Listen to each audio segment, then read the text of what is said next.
Hi friends. ఈ video నచ్చినట్లయితే like చేయండి, సబ్స్క్రైబ్ చేయండి. మళ్ళీ గౌతమ్ ఇచ్చిన చీరనే కట్టుకొని శ్రీమంతానికి రెడీ అవుతూ ఉంటుంది. ఇంతలో అక్కడున్న మల్లి అయితే నేను వెళ్ళకుండా ఉండడానికి గల కారణం ఏంటంటే, మీరు నా కోసం ఎంతో ప్రేమగా ఈ శ్రీమంతాన్ని అయితే జరిపించాలనుకున్నారు కదా!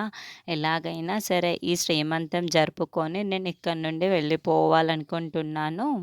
ఈ శ్రీమంతానికి మీకు నచ్చినట్లుగా మీరు చెయ్యండి. మీకు నచ్చినట్లుగా మీరుండండి.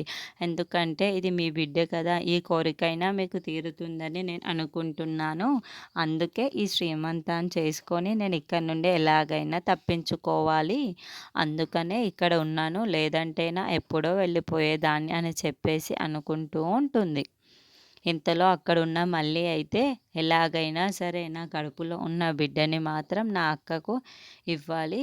ఎందుకంటే మన అక్కకి మనమిద్దరం కలిసి ఎంతో అన్యాయం చేశాము. అందుకే నా బిడ్డని, నా కడుపులో పెరుగుతున్న బిడ్డని ఎలాగైనా సరే అక్కకి ఇచ్చి నేను అక్కని సంతోషపెట్టాలి. ముందు మాట కూడా ఇచ్చాను అక్కకి తప్పకుండా నా బిడ్డను ఇస్తానని. అవి ఎలాగైనా సరే నా అక్కకు నా కడుపులో పెరుగుతున్న బిడ్డనైతే ఇచ్చే తీరుతాను. ఎవ్వరు ఏమనుకున్నా నాకు పర్వాలేదు. మీరు ఎంత బాధపడినా నాకు పర్వాలేదు. మీ కోరికల్ని ఇది మాత్రమే నేను తీర్చగలను. ఇంకేమీ తీర్చలేను.